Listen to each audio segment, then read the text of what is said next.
And let's pull was this side.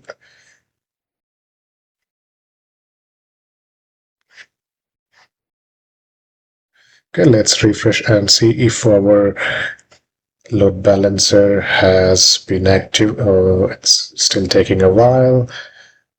Okay,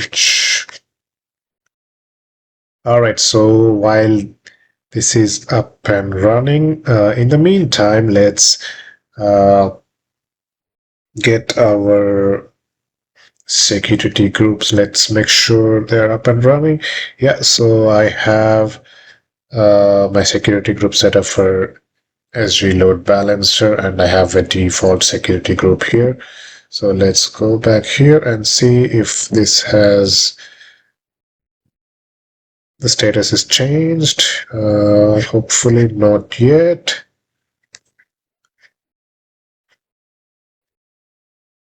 Okay, so in the meantime, let's go back here and set up our auto scaling group.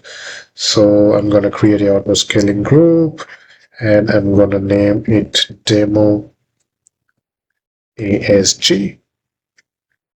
And for this, I am going to use demo ASG template, which I have created previously while I was practicing my AWS setup. So now it is asking for instance type requirements. So we are not going to override anything here because it is already set up using our template that was previously created, and the network will be VPC 0513, and we are going to select availability zones and subnets. So I am going to select all three that are listed here, the US East 2, East 2B, and East 2C. And I'm going to leave out the availability zone distribution as balanced best effort as it is here. And next, load balancing. So no load balancer.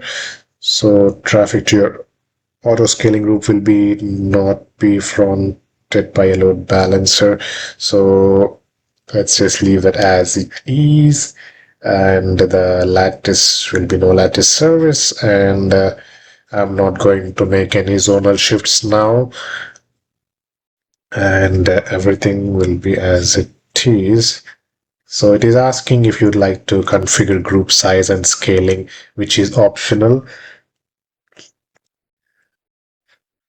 So I'm gonna set the minimum desired capacity as 1, and maximum to 4, just per se. And the maintenance policy will be no policy here, and additional capacity settings as default, and additional settings just leave them as they are. And now let's click on next. No tags are required, just click on next and just review everything is in order, and let's create our auto scaling group.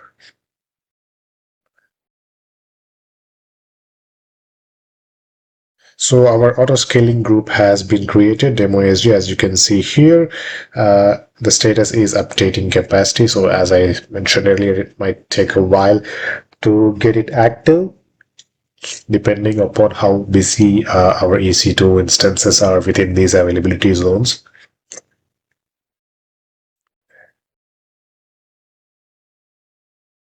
Okay, so looks like our auto scaling group is up and running. So let's get into it and see if everything is in place.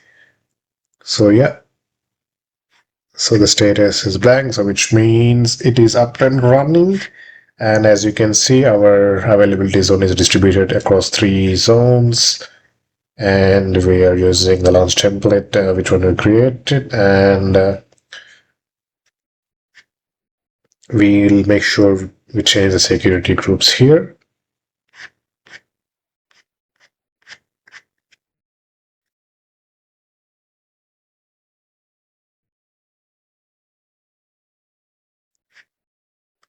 And if you go over here and click over the instance management, so as you can see, when I have created the auto scaling group, it has automatically created a EC2 instance for us. on T3 micro and is available on you on this zone here, and it is very healthy as you can see. And if you click over instance refresh,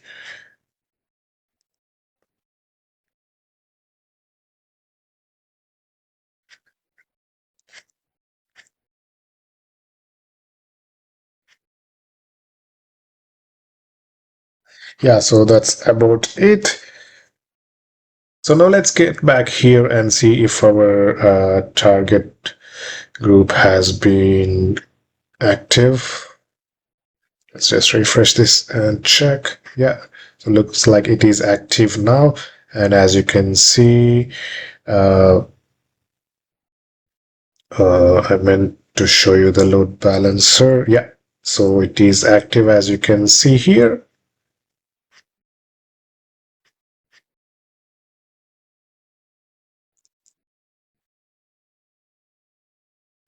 Okay, that's perfect. So that's about auto scaling group ASG. And now let's move on to our next demonstration, and let's talk about the Amazon S3.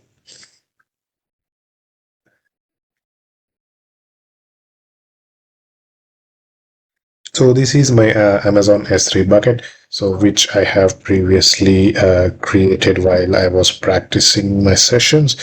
So you can just search for it on your console.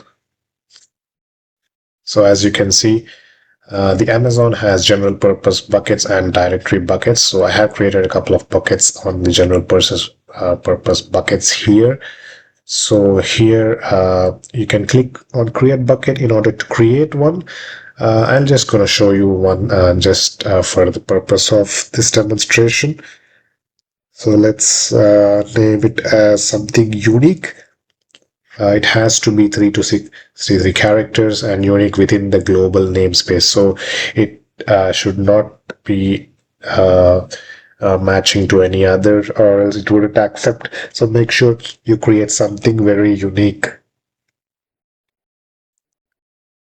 So let's say my name, S3V5, demo live 1. And we are going to leave the object ownership as it is recommended here, and we do not need to worry about the block public access for now, and the bucket versioning will be disabled for now. And yep, that's pretty much it is. So let's create the bucket. Okay, perfect. Our bucket has been created, and if you go back and check the list of buckets that I have here, you can see our bucket has been created on the AWS region US East Ohio East 2. So this depends on whichever region you are. You can choose to switch them to any of these based on the availability within your region.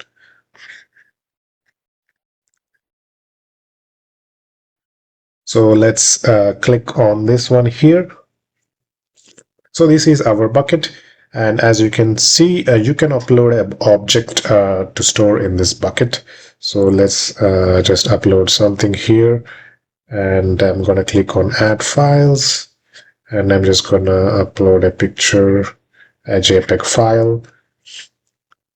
And once it is done, you can just upload it. So the upload has been succeeded, and it is added to your bucket. Okay, so let's close it down and go back to our buckets and just check if it has been added to the bucket. Yes, as you can see, it has been added to the bucket. And you can also create a folder and add your objects to this folder over here. And you can create permissions and policies here. So our public access is on. So let's just make sure it is on. So we are blocking all public access. If not, your data would be exposed to the public, and it is a destructible loss across AWS environment. And so here now let's talk about bucket policy. I'm gonna show you how to create a bucket policy here. We do not have anyone, any policy here. So let's edit it. So in order to create a policy, you have to go through and read these policy examples. As you can see here on the page, all these are related to creating a bucket policy. Let's go here and just generate a policy for now. Okay, so I am going to type of policy, IAM policy, um, effect allow, select a service. So AWS object.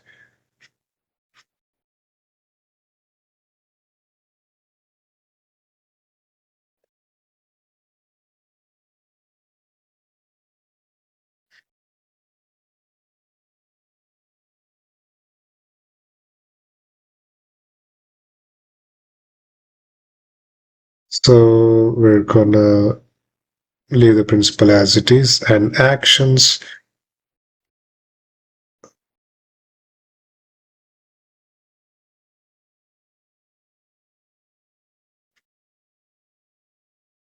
Create an object. Oh, sorry, get object. Yeah, get object is what we are looking for. Get object. Yeah, there we go. Okay, and resources. We are just gonna uh, going to, yeah, we need this bucket ARN over here. Okay. All right, and conditions are as they are, and add one or more status to generate this policy. Uh,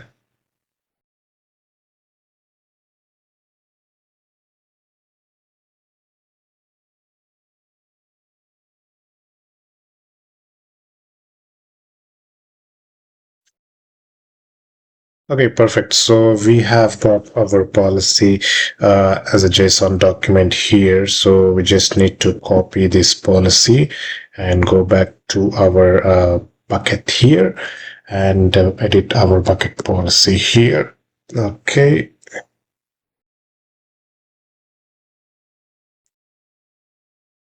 Okay, something is wrong here. Let's make sure. So yeah, that's how you create a bucket policy. And let's go to properties in our bucket here. So as we were discussing in our previous video about how to create a bucket versions and how to create bucket replicas. So bucket version is nothing but as we discussed earlier, it'll make sure you have different versions of an object. So I'm not going to demonstrate that right now here because it might take a while. But yeah, that's pretty much about it on how to create bucket, upload objects, and create versions in your buckets. So now let's discuss something called AWS Snowball family.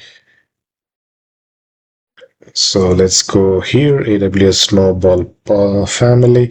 So Snowball is nothing but it's like a physical device that Amazon can offer when you cannot host any EC2 instances on the cloud. It will send you a physical device where you can upload all the data into that device, and the device will be sent back to AWS so that it can host on its servers. So I'm just going to show you how to order an AWS Snowball device, but we are not going to place any order as it is very tedious process, and you might end up having a device which is not the purpose of what we would do. But I'm just gonna show the process of how you would order one if ever be needed.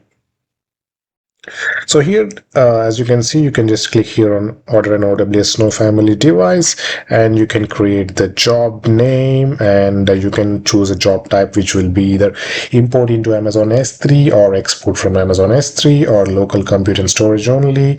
So just leave it as default and click next. So it's asking to for a job name. So let's just say import to S3 1.